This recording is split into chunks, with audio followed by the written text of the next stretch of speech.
Project 0 from the CS50's Web Programming with Python and JavaScript course.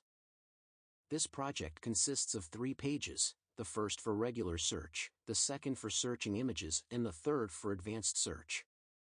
Access to these pages is by the link in the upper right corner of each page.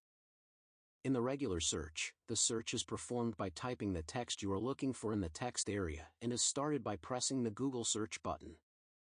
The text input has rounded corners and the search submission button is centered below the text area.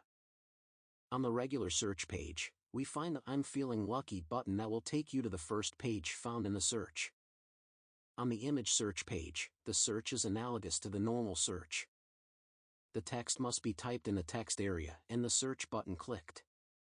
On the advanced search page, we find the following options for creating a search, stacked vertically, and the texts aligned to the left. Find pages with all these words. Find pages with this exact word or phrase. Find pages with any of these words, and find pages with none of these words. And after clicking the button, in blue with white text, according to the style of the Google Advanced Search page.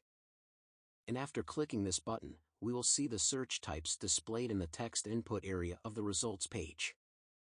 The style of the 3 search pages is based on Google's aesthetics.